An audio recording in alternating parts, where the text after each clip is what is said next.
One Heat Minute Productions presents Guide for the Film Fanatic, the podcast where we invite a guest to pick one movie from Danny Perry's seminal 1986 film reference book and talk to us about that movie.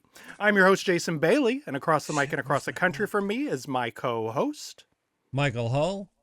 Our guest today is the co-host and producer of one of our very favorite podcasts, Die Hard on a Blank, as well as its Patreon spin-off show, 48 Hours of Buddy Movies. He's also produced a ton of scripted and unscripted podcasts, documentary and narrative films, and more. He's an expert. He's a mensch. Please welcome the delightful Liam Billingham. Hey, Liam. Gentlemen, it's nice to see you. I love this show. Thank you for having me on it. I'm going to confess right off the gate that I feel a little insecure about the lack of stuff on the wall behind me. But this doubles as my son's bedroom, and we're in California, so I don't want pictures falling on him while he sleeps in the event of an earthquake, like Sunday night when the whole house shook. So I just want your audience to know that I'm not a serial killer. I just don't have anything on the wall being behind me. You're framing it all wrong. It's a very Michael Mann-esque bag. It's very minimalist. Let's be European about this, considering our film. Right. I'm going for a Robert Bresson kind of vibe. There if you I just go. reach over, I'm going to grab my journal and drink some Alka-Seltzer and bourbon. My head is very busy. I like my world to be very calm. There we go. Very still, you know? Yeah. So Liam, we plug off the top. So let's start with Die Hard on a Blank. For those poor saps who are not yet listening, what is the premise of your show? Die Hard on a Blank is a film-by-film breakdown of every film influenced by Die Hard, starting with the original, right? So starting with Die Hard, we move on to the second episode is about Roadhouse all the way along. So we have films like Executive Decision. It's Die Hard on a Plane again. We just did The Negotiator. It's Die Hard in another skyscraper, this time an Eternal Affairs subdivision. Next week is Snake Eyes, which is Die Hard in a casino. The week after that is going to be our episode on... Well, you get the idea. So we cover all these movies. There's about 100 of them on our list. And we're about halfway through. We've had great guests. Coming up, we have Jason Bailey talking about The Siege. Yes, it's Die Hard under martial law. We've had Sean Fennessy, Paul Scheer, Bilge Ebiri, who's been on your show. Indeed. A real mix of dudes, to be totally honest. It's just been a real mix of dudes in their 40s who watched these movies when they were growing up. But it's a lot of fun, and I think we're trying to trace the incredible lineage of the movie and the impact that it's had, because you can trace Die Hard all the way to, like, that movie that came out earlier this year, The Cleaner with Daisy Ridley, which is also Die Hard in a skyscraper. Mm-hmm. And the big Netflix movie, whose name Carry On. Carry On. Colette Serra movie that I enjoyed. Exactly. So it's really there. And then we also have a Patreon series, 48 Hours of Buddy Movies, which, you guessed it, traces the influence of 48 Hours on action cinema. We just released an episode on Beverly Hills Cop 2. And actually, right before we were talking, speaking of movie satires, which we're going to discuss today, I was watching, the greatest of all time, RoboCop, about 40 minutes before this. So to go from RoboCop to The Fireman's Ball is actually not that big of a leap if you can think about it, but it was kind of cool to watch Fireman's Ball and then be like, now it's time to watch RoboCop. There you go. So that's where we are, There's your lineage. All right. Well, and we should plug too. 48 Hours of Buddy Movies is only available as a Patreon add-on. www.patreon.com/48 Hours of Buddy Movies. That's correct. Yes. And I have to say, as a subscriber myself, well worth the $5 a month. Oh, well, thank you so much. That's really cool. I appreciate that. Yeah, we're kind of just looking at these movies that we grew up with, that kind of like, I saw RoboCop too young. It fucked me up. Sure. And so to revisit it now, like it's kind of cool as an adult. Not that I haven't seen it 45 times since, but Right. yeah, we're sort of looking. I think our goal is to be among the first people to really evaluate the artistic and cultural merit of these movies, because as often is the case, when they first come out, we can be very dismissive of them. Con Air, who cares? You rewatch Con Air now and you're like, holy crap. Right. There's some things that this movie, that's always the one I point to, or, Tony Scott's Deja Vu, which is coming up later in the series. So yeah. Yeah. I think that's really important because, the initial pull for people of our age who see these titles and want to hear a show about them is that it's a very much there's a nostalgia connected to all of this. These are sort of cornerstones of 80s mainstream cinema and 90s as you're getting into this period for the Die Hard show. But, it is fascinating to go back and look at these movies through the lens of the commentary that they're making, sometimes subtly, often not so. No. About the social contract, about race relations, about social issues, about masculinity, big time. Like all of these movies, whether they were setting out to say something or not, are saying something. And I think that is far and away the most interesting way to approach mainstream cinema, because it is a reflection of what we're thinking and feeling in this particular moment, even if they're not intended as that. Yeah, 100%. And we've honestly been, and I take it as a compliment. People are like, you're overthinking this, guys. And we're like, well, actually, no, that's not the point. The point is that we I forget what the movie was. Someone's like, Ricochet, that's disposable entertainment. And it's like, there's some things going on in Ricochet that really complicate the idea that this is, entertainment. So yeah, part of it is going really deep. And that's, it's great to have guests like Scout Tafoya come on and talk about Con Air. Guests that really know how to dig in on movies that might not get that kind of love anywhere else. Exactly. Well, they're both terrific shows. Highly recommended. Guide for the Film Fanatic approved. And Liam, what film did you select to discuss with us today? I chose Miloš Forman's The Fireman's Ball from the year 1968, if I remember, or made in 67 and finally really released in 68, which is a interesting backstory to all of that too. And normally we would, cut to the original trailer, and due to circumstances that I'm sure have everything to do with the political climate at the time, the original trailer, if there even was one, has not survived. So instead we're going to play a delightful 1 minute long Australian TV spot for the Fireman's Ball. That's awesome. Mike, go right ahead. On Christmas Eve, make sure you get a ticket to the Fireman's Ball. An hilarious black comedy from Czechoslovakia. From Czechoslovakia. He's so cheerful. I think Czech is a really beautiful language, but it does not work in a radio ad for a country where they do not speak it, I have to say, pretty candidly. Yep. But the music is enjoyable. It is really enjoyable. It's very of the movie itself. It's fun to think about old movie ads and how different they are from now. Not like this movie would be made now, but right. This is great. Have you seen the image? What does this look? What are we seeing? Are we seeing clips from the film? Yeah. It's all just little snippets. Did you guys notice that the band plays a Beatles song in the middle of the big party? Did you notice that? They sure do. I gotta say, obviously they didn't, weren't doing sync sound for that stuff, but I was just thinking, this movie is wall-to-wall music. It is crazy how much music, and how much those musicians must have been like, okay, I'll pretend to be playing the trumpet for another whole day. This is great.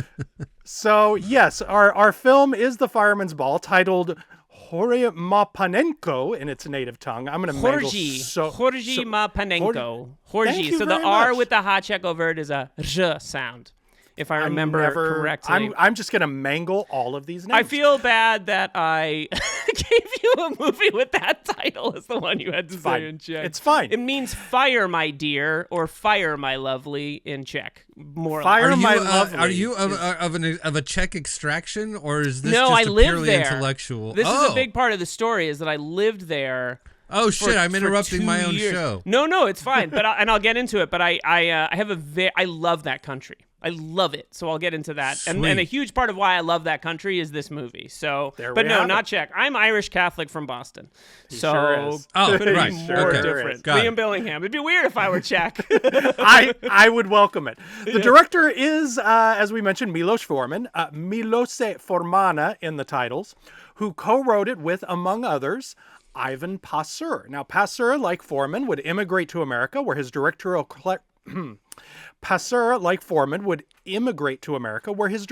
credits would include Cutter's Way and Born to Win, which you can hear Mike and I do an audio commentary for on its Fun City Editions Blu-ray. Plug. Okay. Wow, I did not know that. That's great. Yes, nice connection. So to help us better understand the Czechoslovak New Wave, let's go to Mike with an occasional segment we like to call Historical Context. Yes. Should put like a big booming echo on that when you Got it. when you do it. Okay, No go ahead, problem. Mike. Yeah. I mean, in 1968 is like the year that if anybody knows anything about Czechoslovakian history, what they know about is 1968, right? So like there had been a sort of building freedom movement. I mean, all over the entire Soviet bloc. Czechoslovakia was not being left out of that. And then in January, they had a leader of the Communist Party. I mean, this is a communist country named Alexander Dubček. Never know if I'm saying that That's right. correct. But Dubček.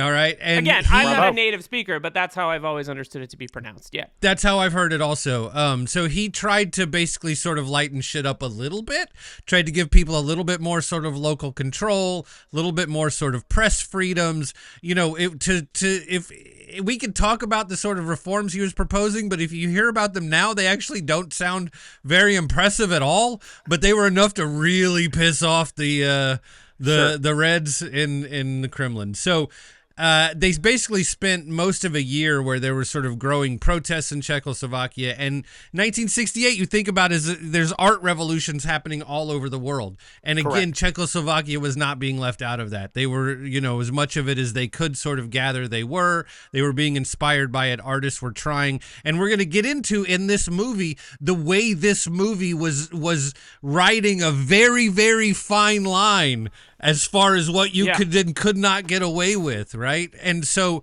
what happened eventually is what was known as the Warsaw Pact invasion. Like everything else, Warsaw Pact, it was being led by the Soviet, the Russian Soviets. They sent 500,000 troops. They basically occupied Czechoslovakia. They took over the whole country, killed lots of people, and there was 8 months of sort of resistance. But like I said, it was officially a communist country, so there wasn't the sort of military resistance that you're seeing like in Ukraine now. It was civilian resistance, and a lot of it was being done by artists. There was a lot of artistic resistance happening in what was known as the Prague Spring that basically happened all throughout that year. So August they come in. The movie was an obvious sort of satire, and they knew it. The story is that Miloš Forman was in Paris negotiating his contract to make Taking Off when the censors in Czechoslovakia decided they were through fucking with him. They forced his Czechoslovakian studio to fire him, and then he basically sort of knew that he couldn't go back. And so the story that I've heard is that he went from his negotiations in Paris, he just moved to New York and just fucked off from Czechoslovakia for decades after that. And the movie, as far as I know, was banned there. And it's all it's very easy to sort of hear that, and it's like, oh yeah, of course it was banned, whatever about it. But like it's happening in the context of 500,000 troops that had just invaded the country, taken over, and were still occupying it when all of this was going on. So it's more of a resistance story than it sort of feels like in our like comfortable little rooms talking on our little microphones right now, in a way. Yeah, 100%. And it's fair to say that like the Prague Spring, those 8 months or whatever it is, are the end of a sort of thawing. That was the Soviets came in and crushed. And part of that is that Prague and the Czech Republic, I would say, was uniquely set up to be a haven for these kinds of artists because they had a national cinema, they had a national funding for cinema, they have a world famous film school that all of these people met at, FAMU, And it was kind of ripe for artists to come in and start making things. And more than that, kind of getting away in realistic, unrealistic, surrealistic ways of criticizing the regime without outright stating those critiques. So it was like really set up for this kind of movement to occur, I think is an interesting way to put it. And indeed, the crushing of it is partially because of movies like this. Right, exactly. And there's a big sort of Five Obstructions vibe in the sense of like there was a lot of things they knew they couldn't say, and so the ways they figured out how to say them are all that much more interesting. Totally. Right. And the movement that Liam's talking about here was dubbed the Czechoslovak New Wave. You hear it mentioned fairly frequently, mostly in reference to Forman. It was a robust movement of Czechoslovak filmmakers working in the 1960s, kind of up until this point. Maybe a few sort of hung around after, but it certainly thinned out. Other key films of the movement included Forman's Black Peter and Loves of a Blonde, Posser's Intimate Lighting, I'm just going to say the titles of the movies so I don't fuck up the beautiful names of the filmmakers who made them. But Closely Watched Trains, Daisies, Valerie and Her Week of Wonders. These are all Czechoslovak New Wave pictures and all well worth seeing. All right, Mike, what does Mr. Danny Perry say about the Fireman's Ball in Guide for the Film Fanatic? Danny says, in the last movie he made in his native Czechoslovakia, Miloš Forman attempted to rip apart the pre-Dubček Czech middle class. That's quite a sentence. That's much easier to read than to say out loud. Yes. Miloš Forman attempted to rip apart the pre-Dubček Czech middle class because of its hypocrisy, moral laxity, and propensity for undeserved self-congratulation. This guy can write. That's a lot of like 5-syllable words all strung there together. You go. Firemen decided to throw a ball to honor their retired chief, who's 86 and dying of cancer. It will be good for their own image. Everything goes wrong. The leering, dirty old firemen decide to hold a beauty contest, but only ugly girls enter, and even they are too embarrassed to walk on stage. Firemen are late to a fire that burns down an old man's house. People steal the raffle prizes meant to benefit the old man. A respected fireman is caught red-handed with stolen meat. The ex-chief's gift disappears. Film is somewhat reminiscent of Buñuel's The Exterminating Angel, in which bourgeois party guests can't get home. Here, the party guests stick around to commit mean acts or have them perpetrated on them. Laughter comes from watching self-serving people try to show off their, quote, generosity, benevolence, solidarity, unquote. But cruelty often overwhelms the humor. Also, at times, it seems Forman is attacking people in general. There are no nice people in this film, rather than just bourgeois society. 40,000 Czech firemen quit their jobs to protest this film. They went back to work after Forman insisted that the film wasn't about firemen specifically. But in introducing this film, he states that it is about firemen. I believe he's pointing out the irony of having insensitive, selfish men be the ones Czechs count on to save their family and houses in case of fire. With Josef Sebank, Josef Kolb, Václav Stockel. Okay, so Liam, Interesting. Talk us through your what's your history with this film in particular, the Czech New Wave in general. How did these movies first make their way to you? Well, I think like a lot of people, I saw a bunch of Miloš Forman movies in college, Amadeus. And you kind of like that high school, college, you kind of get that stuff. But particularly in college, I went to theater school and I had pretty avant-garde minded professors. And so we were reading Václav Havel, the Czech dissident playwright and eventual, president of the country. And so I was like, oh, this is interesting. And then after college, I was having one of those moments where I was like, what am I going to do with my life? Sure. And a friend was like, oh, I'm moving to Prague. Do you want to come? And I was like, why? And he was like, I forget what his reason was. But at that time, it was really easy to live there as an English teacher, or in his case, he was an actor. So like he walks past Daniel Craig in one shot of Casino Royale, that kind of thing. Right. Because a lot of movies were shooting there then. A lot. Hellboy had shot there. It was a big time for that country. It was cheap. Everything now shoots in like Bulgaria. But at that time, Prague was where you went. And you could stay without a visa. Nobody cares. So you would just kind of show up, get a tourist visa, I don't think I could be arrested for this now and like work illegally. No one cared. It didn't matter, right? So I moved there in February of 2006. I was 23 years old, and I just was kind of like drinking beer and hanging out, and I didn't know that. I kind of picked it. It was random, right? As one does. And about a few months in, a friend of mine was like, "Oh, they're showing some Czech movies at the Lucerna," which was sort of this palace in the middle of the city that was like a bowling alley and a movie theater. Had a lot. It was beautiful. Living there, it's a beautiful place to live. And we went, and they're presenting Czech films with English subtitles. Great. So that was a big thing. Yeah, it was great because they knew at that time there were 30,000 Americans in the Czech Republic. It's a huge expatriate community. It was massive. What year range are we talking here? I was there 06 to 08. Okay. But I had a friend who's still there that moved there in 1991. Holy shit. Okay. So like, he was just like, screw it. And he moved back and forth, but has been there now for, he's the 30-something, 35 years. And I still have friends there. And it was like really a fun place to live if you were like young and unencumbered. There were a lot of American rock bands there that could play out in like real clubs all the time. Mm-hmm. There was big theater festivals as an American. I made theater with a lot of people there. It was just like a really great place to live and kind of like cheap. You could get by on $200 a week and live well. Nice. Maybe even less. So I was just doing that. Anyway, one evening my friend was like, let's go to Lucerna. They're showing Czech films. You should see some of these movies. And the film was The Fireman's Ball. And I was just like, holy shit.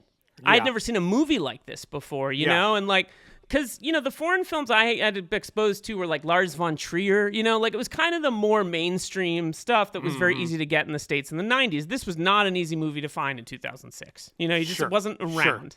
Sure. So I saw that. I went back and saw Forman's his film Loves of a Blonde, which I think is maybe his Czech masterpiece. And then it just was like, every couple of weeks it was, okay, let's go see this Herzog film. Those films were presented in German with Czech subtitles. So I just kind of sat there and was like, this seems good. And it was just it was kind of an entry point into foreign cinema, right? And not mainstream, not French cinema, not what you would expect, not German cinema. I'd seen a lot of German cinema. So it kind of like gave me a new appreciation for it as a country, and it led me down this road. I started to become really interested in other new waves. At that time, the Romanian new wave was going on. So you had films like 4 months, 3 weeks, and 2 days. Of course, I can't remember Lazarescu, The Death of Mr. Lazarescu. All these films were coming out. And Police Adjective, which I think is kind of if you guys haven't seen that film, it's a total masterpiece, one of the best films of the 2010s. And eventually, I can trace going to film school at City College of New York to study with Chantal Ackerman to seeing The Fireman's Ball, because it lit this like spark for me. And when you sent me the list, I was like, it has to. Or when I looked up the list, I was like, it has to be Fireman's Ball, because it was like the entry drug into this whole world of. I have a friend, it was the entry point into this whole world of movies. And a couple years ago, a friend of mine was like, "Yeah, you really went off the fucking deep end." Like we'd be like, what should we watch tonight? Should we watch The Shining? And I'd be like, well, actually, there's this Ukrainian like whatever it happened to be. They were like, you were no fun, because everyone goes through that phase, which is really great to go through from like 23 to 30, where you're like, I don't watch I only watch movies that are subtitled black and white and fucking depressing. No mainstream trash for me. Yes. I went through that hard, which is actually a nice bounce back with Die Hard on a Blank, because I'm watching mainstream movies again all the time. No, I mean, I think that is really, frankly, a key piece to why your shows work, is because you are approaching, very mainstream popcorn movies as someone who has this deep-seated appreciation and understanding of Kurosawa and Romer and all of these sort of big, who in some ways would seem to have nothing in common with the sort of movies you're talking about, and yet they make their way in. What was it that the was Doctor that Strange director turns out as a Kurosawa scholar. Right. I mean, Right. it's just like Right. Yeah. there's something that's more than the sum of its parts when those things bang their head against each other. 100%. And like you could like that. One of the most exciting things about The Last Jedi, the Rian Johnson Star Wars movie, is that he made a Kurosawa movie, and you can see it. Like it's. I sort of think that like a lot of mainstream directors, their like gateway drug is like, I saw Seven Samurai at the age of 16.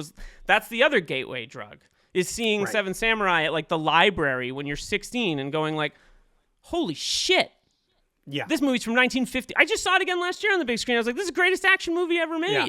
It really like, what is. do we do, you know? So, yeah, I think the part of the appeal of coming back to this movie was its gateway drug quality for me. What was it that struck you, that sort of knocked you over about it that first time that you saw it? What was so specific and unique and sort of mind-blowing about it as, you know, a young man taking in this scene for the first time? It's a really good question. I think part of it was just the first thing is that it's the sponge-like nature of your life when you're that age. You know, like I didn't have to wake up and like take care of my kids or go to a regular job. Teaching English then was kind of showing up and being like, so how's your day? And then, you know, it was not a great prep kind of job, at least for me. Yeah. And so it was really easy to kind of like have an existence where you could see 14 things a week and kind of like, so I think my brain was really spongy. I think I viewed time really differently than I do now. Like now, I think you guys know this too. You're like, should I try to start the 2.5 hour movie at 9:15 at night? Like, is that really what I'm gonna do right now? It's probably not gonna go well. Exactly. Yeah. Like, you know, like within 30 minutes or whatever the case is. So it's like, part of it was the spongy nature of it. I think the other thing that was going on is that at the same moment, I was sort of reading a lot about Czech history, about the history, Mike, that you read when you gave it here, and kind of like thinking about how, you know, in the interview that Forman gives on the Criterion Collection, there's an interview that comes along with the film on the Criterion Channel, and he talks about how like movies, communist films in the 60s were ideological. It was either are ideological or commercial. So American cinema has commercial pressures. European cinema at this time, Czech cinema, had ideological pressure. And he says that he prefers the commercial pressure of it, right? But I think it was kind of the first time I'd seen a movie that was made in a country where the citizenship may have been at odds with its government in a very, very direct and clear way, and they're trying to communicate something in a deep way. And I think the Czech New Wave, I can't speak to every type of cinema, but I think the Czech New Wave, and you know, to get ready for this episode, I rewatched Black Peter, Loves of a Blonde, and Fireman's Ball, because I was like, well, what is it about Forman in particular? Yeah. And I think he found a way. This is the most explicit of the three, but he found a way, I think, to communicate what it means to live politically and also like live a regular life, and how, and which feels incredibly timely at this exact moment in this country, but how like, you know, there's a scene in Black Peter early on where Peter gets a job at a grocery store, and his job for at least part of the day is essentially to like make sure that no one is shoplifting. And so he's walking around like looking at people and like looking at their bags, and like Forman lets this play for like quite a long time. And so the whole time you're watching it, you're like, why is this playing for so long? And then you realize it's sort of like not a commentary, but kind of like, when you live in a country where, like, you know, this is obviously much more prevalent maybe in East Germany, but it's like he's spying on everyone in that store. And the fact that he is spying on them, is that discouraging the theft? What is it doing, you know, kind of in its way to, which feels to me like a metaphor for living under a totalitarian state, right, at that time. And that's 65, if I remember, or 63, right? So we're sort of getting in the beginnings of this thawing, this reform period. And then Loves of a Blonde similarly has these sequences where like the women, there's a scene where one of their teachers in this women's program like tells them all about like living chastely. And he finds ways to kind of pepper the politics of the time within these like very human stories where the ideology of the country, the communism, whatever it's not as important, but it's always there in the exchanges and the interactions and the humanity of the characters and the tension. And so to me, Fireman's Ball is the most like, frankly, blunt articulation of these ideas. I mean, it's very clearly a metaphor, and he says as much, for totalitarian leadership and the communist, politbloc in that period of time. So, yeah, I mean, I think it kind of made me reconsider what political cinema can be, because I think when you're 23, you think of political cinema as like, I don't know, Godard to some extent, but also like maybe an American movie that has something that's, I wish I had an easy one that I could kind of reference at this moment, but it was like Nixon would be like a political, or Platoon, right? Or these movies that kind of like engage directly with politics. I think what was unique about the Czech New Wave for me at that time was the way it was both emotional, moving, and deeply, deeply political. And I think the Czechs have especially at this time, had a real ability to do that. I agree, but I also feel like we should like pause, this notion to make clear that if you're listening or watching and you haven't seen the Fireman's Ball, like to not let all of this conversation about the allegorical nature and the politics that are going on in the world, and, to feel like this movie is homework in some way. It's because so goofy, man. If you understand none of that, if you don't know any of the context, it plays as just a really funny farce, like a sort of almost, I would frankly put it closest to like the early 30s Marx Brothers Paramount movies. Totally. This sort of tone of just general irreverence towards authority and organization, but the specifics of the political commentary you don't have to be familiar with to still enjoy. Like there's just really good running gags in this thing. There is funny physical comedy. There are comic sequences that build in a really fundamentally traditional comic way. The raffle prize sequence at the end is, I was screaming laughing at that. And it's because it's playing into how we behave in public, what people will try to get away with, and then also just, the attempts to correct the mistakes that they are making as they go. There seems to be some misunderstanding. We seem to have some jokers here, Right. It's a farce satire, at times, but it is very funny, even if you're not sort of read in on it. And it's also kind of great because you're watching these like buffoonish old men not know how to, do anything. Yes. And a couple of those actors are mainstays of Forman's early Czech films. The guy whose wife steals the head cheese runs this there's not a party sequence in Loves of a Blonde. No one comes close to Forman in terms of staging a party. He's incredible at it. Like the awkwardness, the foibles, the kind of things going on behind the scenes, the satire. And there's a similar scene in Loves of a Blonde where these three middle-aged soldiers are trying to pick up these like young girls. It's very similar actually. These young girls, and the kind of like guy at the center of it is the guy whose wife steals the head cheese, like one of the main characters.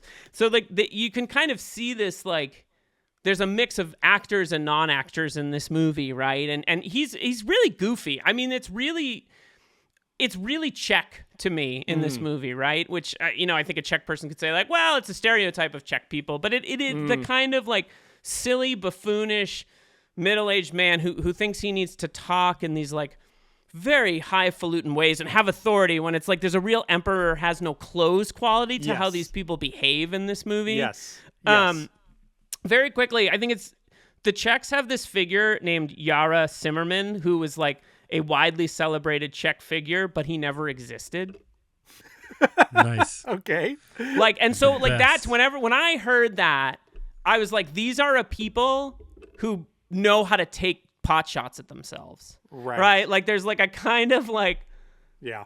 a humor at the core of it, which can be hard to get to. And the other, sort of famous Czech story is the Good Soldier Švejk, which is like about like a well-intentioned soldier from Austro-Hungary, right? Who's like gonna do his duty, right? So it's like there's a real tradition of like making fun of themselves and making fun of like the serious traditions of the country, right? And I think you can feel Forman's film feels a little classically Czech in this one in particular to me in that sense, right? While still feeling like the young women are the most sympathetic people in the movie. Absolutely. But it's ultimately a very goofy movie. I remember seeing it and feeling very saddened by the end of it, though. The old man who loses his house. Yes. I found it kind of... But that's a funny fucking scene, It is really though. funny. I mean, like, It is funny when he gets in the bed with the other guy. Yeah, it's funny. They're It's turning him around so he can't see his house Yeah. burning. They're like, he's still looking. right. And then he's cold, so they move him closer to the fire so he's not so cold. I mean, Right. this is just beautiful, farcical. That is brutal, though, bro. I mean, the idea that like these firemen are not paying attention, so this house burns down, and that's the joke. Like It is. I mean, it's really, no, really it is, bad. and Yeah. it's really well done. But just like conceptually, that is brutal fucking comedy, dude. To make that work, and it's like they don't. The fire isn't just sort of something that's happening in the background. Right. It's like, we are in the fire. Like they put the Yes. camera as close as they could to the fire without melting the fucking film. Right. And we're like the way that the whole bit is edited. I mean, they really are making a lot of play out of the fire and the danger of the fire. Yeah. And It's so well still staged. the shit is funny. Yeah. It's incredibly well staged. It's just like the whole thing conceptually is so complicated. Very, very well done. That scene especially, that fucked me up out of everything in the movie. It is kind of disturbing in a hilarious and like the laugh gets caught in your throat kind of way. And the same thing goes with that long, uncomfortable scene with all the old men and all the contestants in the room behind the bar, which is just like, I mean, first of all, is like uncomfortable. I mean, this is like Patriarchy, the movie, happening like on a very small scale. But also, like, it's hard to stage a scene in one room with that many people and keep it visually dynamic. And that is a thing that I think too often Forman doesn't sort of get credit for. Just like the craft of his stuff he's so good at staging, at blocking for camera, at moving things within the frame, at keeping it dynamic without having to be like cut. Yeah, I Forman is like one of the GOATs. He and is. I weirdly feel like in this age of like everything getting reclaimed, actually this is good, right? Like I'm a little shocked that Forman doesn't have a bigger like online reputation.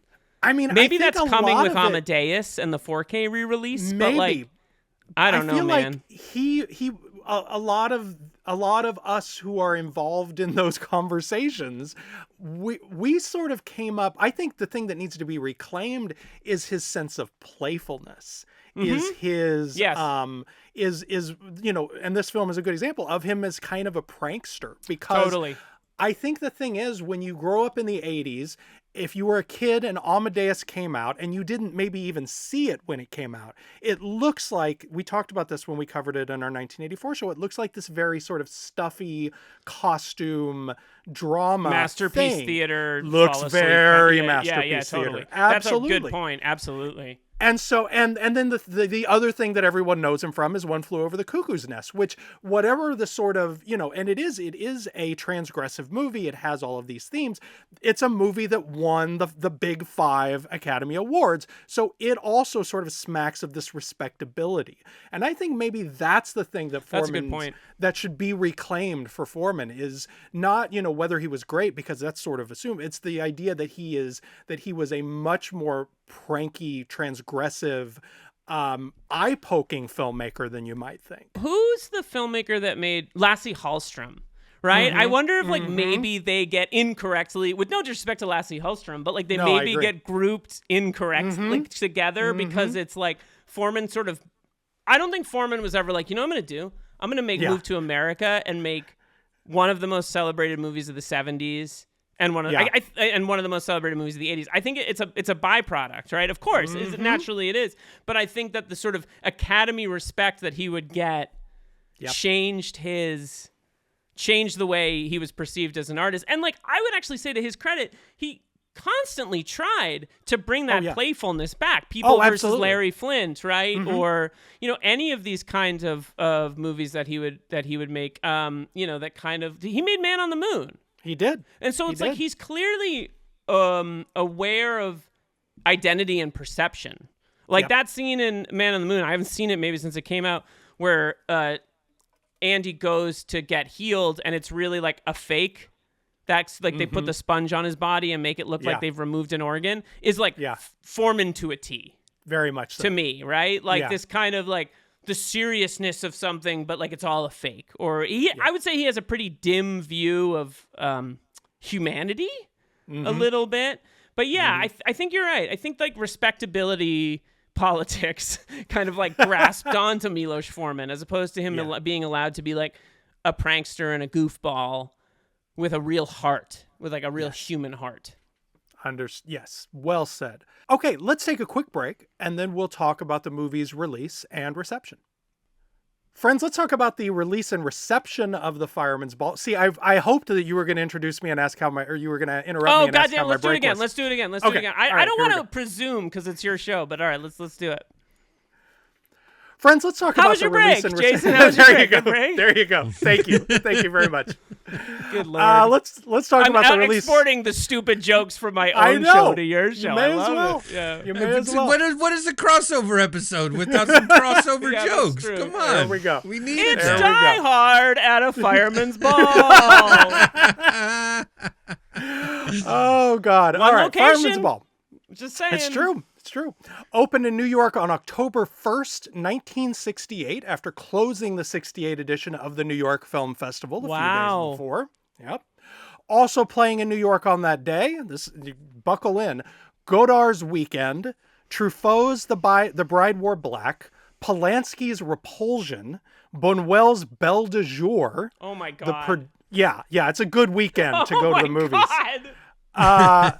The Producers, The Odd Couple, Wild in the Streets, Charlie, Petulia, Hang 'em High, Funny Girl. Oh, and a little picture called 2001: A Space Odyssey. I was born like 20 years too late, is my theory of all the. Kind of, sort of. God. Yeah. Mike, what were the news headlines on that?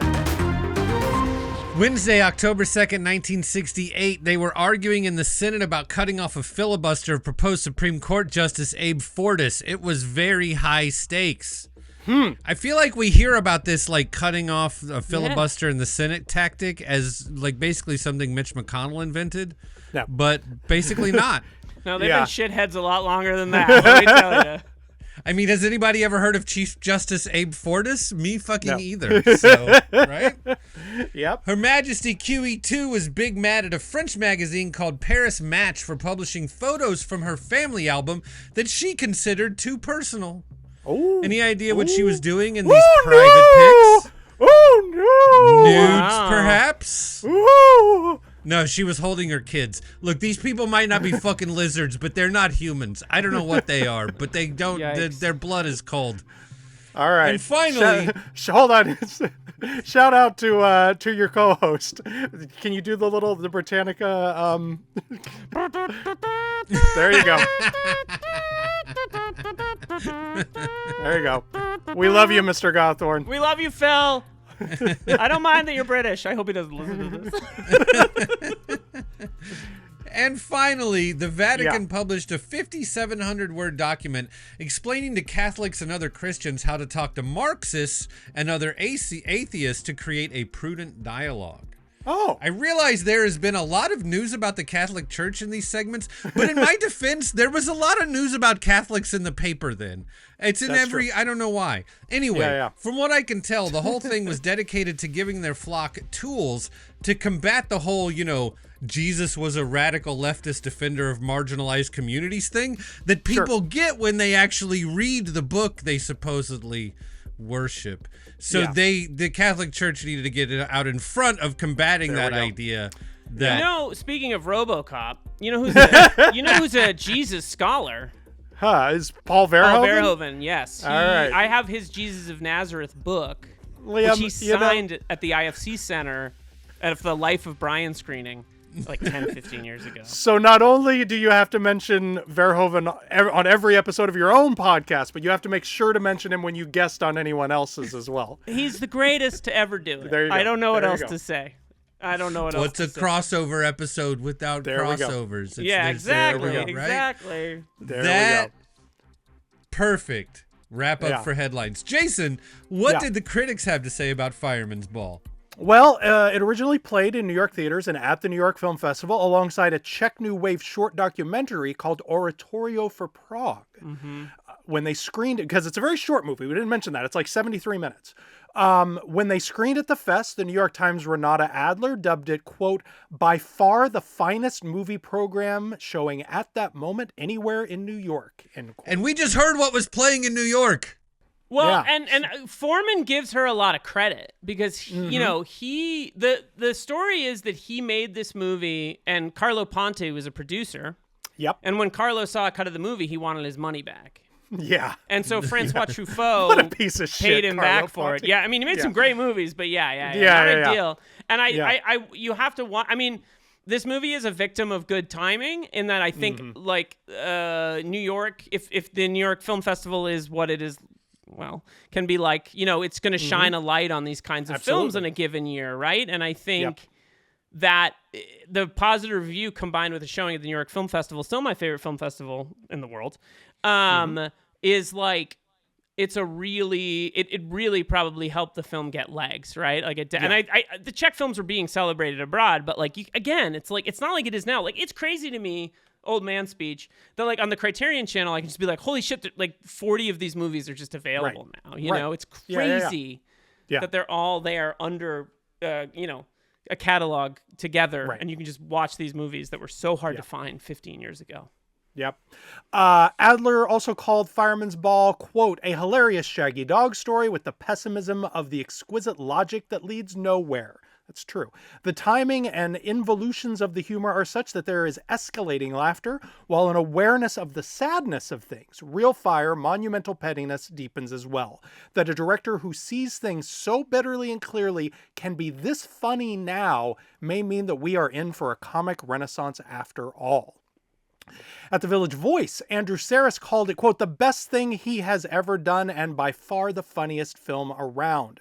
That he works on a small canvas misleads some critics into treating his art as minor, but the reverberations of the Fireman's Ball mark him instead as a major miniaturist, a master of the incisive indiscretion.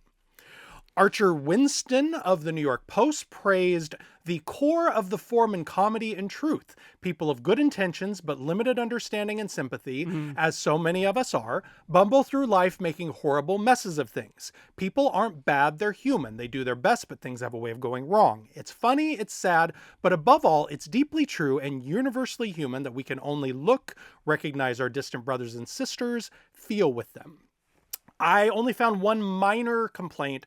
Wanda Hale from the New York Daily News wrote that it is, quote, bright, clever, reveals the Czech sense of humor, but lacks the charm that we have come to expect from that country. She continued, the disasters, the lack of human obligations or warmth come from an embittered perception of human nature, end quote. So it sounds like she has You got a problem with that, Wanda? Minor You got a complaint. problem? Get the fuck out of Mr. here, Wanda. Are The you same paying sort of attention or not? Minor complaint that Shit Mr. gives Perry you a lot had. of reasons to be pessimistic, Wanda. Some dislike when there's literally no one to like in a movie, and I mean, you it's know, a mean-edged movie. The movie's mean. It is. It's mean, Yeah. you know, and Yeah, yeah. it was accused of being mean. But, you know, I want to go back to that Saris review where he is like, it's a minor, major work. That feels like a really good encapsulation of the Czech New Wave. Because it doesn't have this reputation that the French New Wave has, right? It doesn't have the, you know, when you go to film school, it's like French New Wave, French New Wave, French New Wave, right? Czech New Wave, at least back, you know, you had to look a little deeper. You had to like kind of find that one on your own, right? And that's because there's like a minor, major. These are all like movies about that are big in idea and often smaller in execution. There are exceptions to that. The film Marketa Lazarova, which is like a medieval epic, which is unbelievable and worth seeing. But like a lot of these movies are, people in like bohemian halls fucking up and making out under tables and like being allegorically about totalitarianism, right? Like, but that's I think that's part of like what they had to do to get away with it, is this idea that, you know, you're seeing this committee of guys who are running this fireman's ball that's supposed to be, you know, just sort of a shout out to one of their friends, but it's very easy to read the Comintern in that little group. And I think that's one of the things that, like, no, I'm not making fun of the Comintern.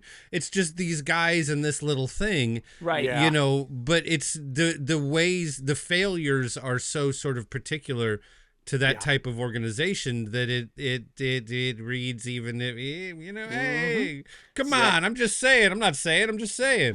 Well, totally. And it's like we were talking about earlier about like Forman's prankish, mischievous quality, like, and one of the things I love about his movies is they have that quality of like, this could be a documentary, maybe less this one than the other ones, right? But like, I mean, the story is that they went to a little town in Bohemia to write another movie, and they went to a fireman's ball, and they were like, this is the movie. But he especially loves of a Blonde, which I really think is a masterpiece. But like, that film feels at times, especially in its similar dance hall or sequence, that like he's just kind of capturing as the world as it is, and yet because he has to smuggle these ideas into his movies, he has this like remove. He steps back a little bit, and it makes its point, but like you're laughing at it as opposed to being like, oh yes, totalitarianism is terrible. Like it's built into it without it feeling like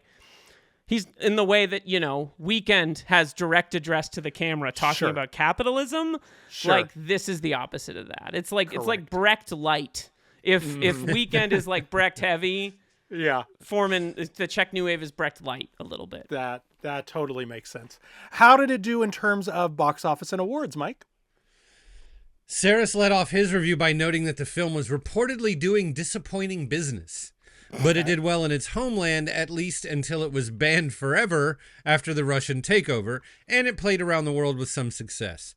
As Jason mentioned, it played at the 1968 New York Film Festival. It was also selected to play at Cannes that year, but that was the year when there was no Cannes Film Festival on account of the civil unrest in France that spring. 1968 was jumping the fuck off. Something to be said for the power of a general strike and some civil disobedience, baby. Amen. It's like maybe the most crucial year of the 20th century. I mean, it's up arguably. There. Yeah. Right? Yep, absolutely. I kind of forgot that France had its most significant strikes in the same year. Like, until I was like, holy shit. Yeah. Did not play at Cannes because there was no Cannes. I also think what's interesting about the politics of this is that when Carlo Ponti asked for his money back, Forman could have gone to jail. Because the establishment had this law that essentially said that, like, you're stealing from the people's fund. Like, it was kind of like he owed the state money, and if he couldn't pay it back, you know, so Truffaut coming in and being like, here's the money for your paying Ponti back, like, is probably why Forman was able to get to France, negotiate taking off, and then be like, I'm not fucking going back. And I think he goes back in 1984 to shoot Amadeus, because that was shot both in Prague and Hungary, if I remember correctly. That sounds right. Yeah. It's sometimes I think we think like, art, how much impact can it have on politics? And it's like, in the case of this, it's like the arts and politics are so interwoven.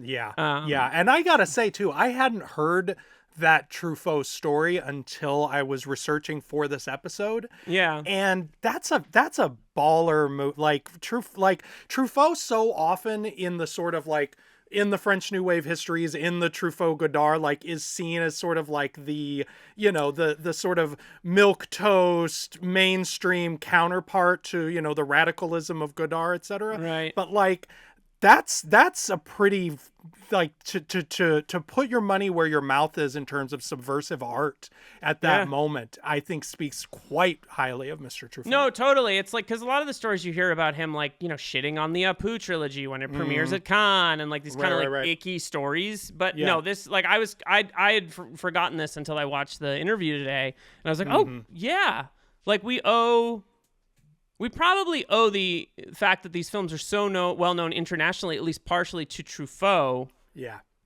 Getting that money to them, and then the film playing it, because it would have probably been destroyed Yep.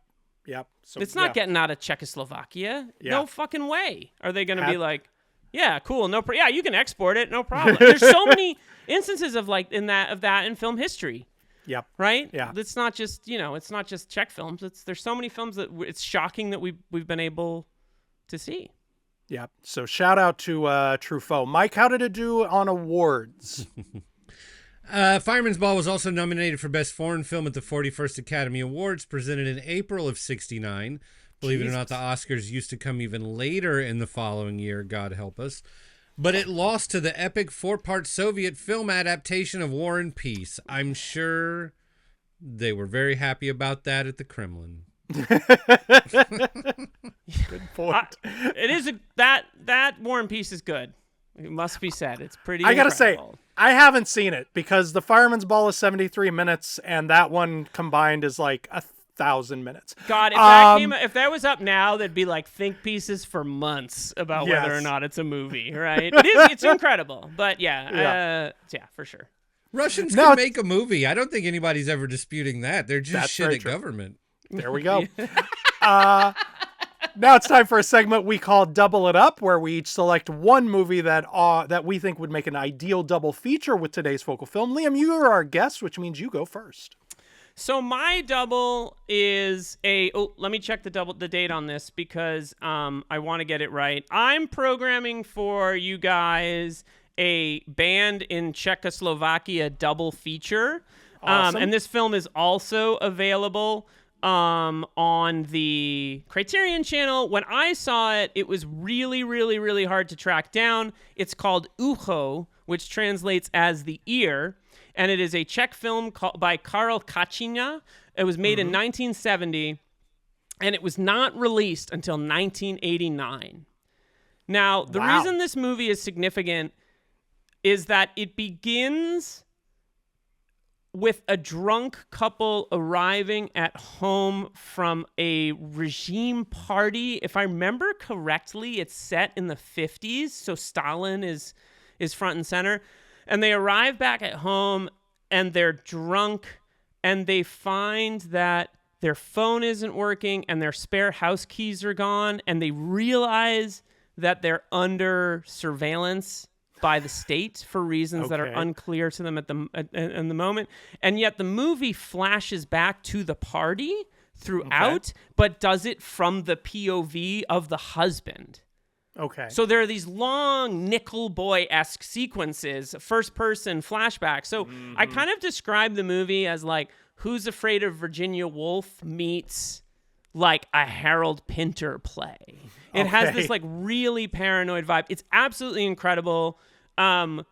And when it first became available here, I was like, I can't believe that this movie is, and now people are seeing it. So The Ear, or Ucho, which is the Czech title, directed by Karel Kacina, very different tone, much darker. This is a dark fucking movie, but it's absolutely incredible. And then I think you should watch Ucho first, then watch The Fireman's Ball, and then finish your night with like a Christopher Guest movie. Because I feel like if you want something that's in the vein of like satire, like The Fireman's Ball, Christopher Guest's, there's a little bit of like Forman's documentary DNA, I think, in a Christopher Guest film, like The Best in Show or one of those films. There we go. All right. My pick is wildly predictable. We've even mentioned it earlier in the show, but I do think I recommend programming a Foreman double bill of The Fireman's Ball and Taking Off, which is one of my favorite early 70s movies. There's like an entire episode about Taking Off on our Fun City Cinema podcast, so I'll link that here and not dribble on about it too long, but it's a very charming movie about the generation gap, about suburban parents and New York hippie youth. It has an incredible Buck Henry performance, some beautiful, early 70s New York City photography. You really get the sense in that movie that Foreman has been living in the city and like falling in love with it for those 2 years. Totally. Yeah, he gets it. He totally gets it. And it has, though, you can definitely see the same filmmaker at work. It has the same, that sense of mischief and playfulness that we talked about is very much present in this. It is frankly a little gentler towards figures of authority than this one is. I think he's more sympathetic to, say, the parents in this movie. And just, if you haven't, if you need to be convinced, go on YouTube and find the scene in Taking Off where Vincent Schiavelli is teaching a bunch of parents how to smoke pot. And if you can watch that scene and not want to see the entire movie, then you are made of stone. Mike, what is your pick? So, like, the end of this movie, opens up a little bit. We get outside. We start dealing with some of the wives, even, like, once they get into the room for the beauty contest. But, like, the first half of this movie is just, like, 3 or 4 dudes just sort of whispering to each other and wearing their goofy uniforms and trying to make decisions. And all I could think about was Death of Stalin, dude. Which, Sure. I mean, obviously 100%. but it's even sort of the same era. Obviously it's sort of depicting Russians instead of Czechs, but all of that sort of nobody really like knows what to say. There's all sort of ridiculous fucking negotiations going on. And also it's a comedy about something that is not obviously funny. That's a really good it's pick. I mean, that's one of those things where, like, when I heard there's Death of Stalin, I was like, oh, wild, that's gonna be weird. And then I heard the cast list and I was like, no fucking way, they're making a joke out of this thing. It's great, it's hilarious. It's just one of those things where, like, there's not a lot of movies that can take something so dark and so sort of the big brother, sort of overseer thing and make laughs out of it. This is the only one I've seen other than Death of Stalin, I think, sort of like lives in that specific world. So, if you haven't seen Death of Stalin, can't recommend it highly enough. Good pick. All right, Liam, the shows are Die Hard on a Blank and www.patreon.com/48 hours of buddy movies. Where can people follow you on social media? Well, I'm on Blue Sky. So if you follow Jason, you can find me. I'm a little off the social media lately for reasons. I still have an X account. I'm not really on it that much, but you can find me on Blue Sky. You can find me on X, Liam Billingham, the Instagram. But you can also just, those are the best places. I'm like trying not to talk to people on the internet anymore because of where we are. But I'm there, and my website is liambillingham.com. I am Jason Bailey on Blue Sky and Letterboxd. Mike, where can people find you? I am Fifth Column Films on Blue Sky. And you know the drill, folks. If you like the show, you think other people might like it too, please leave us a rating and or review on your podcatcher of choice. And as Liam likes to say, tell your movie podcast loving friends. If you'd like to join our mailing list and get weekly show notes and such, you can do that at buttondown.email/filmfanatic. And if you'd like to make a donation to support us and the show, you can do that at ko-fi.com/funcitysounds. And finally, if you're one of those freaks who likes to watch videos of people recording a podcast, hello, find us on YouTube on our channel. I'm not a serial killer, I promise. Guide for the film fanatic. fanatic. You can see the babies die. Oh my God, there's a crib over here? Like, it's terrifying. It's not weird at all. I'm like the Buffalo Bill or something. I don't know what's going on here. It's terrifying. Thanks, guys, for having me on. This was really fun. Anytime I can talk about Czech cinema, I'm a happy guy. Awesome. Our humblest thanks to our guiding light, Mr. Danny Perry, author of Guide for the Film Fanatic, and shout out to executive producer Blake Howard, who will always be our winner of the Miss Fireman Beauty Contest. He is handsome. He is a handsome man. Thank you again, Liam. Thanks, guys. Thank you, Mike. Thank you, Jason. And thank you for listening.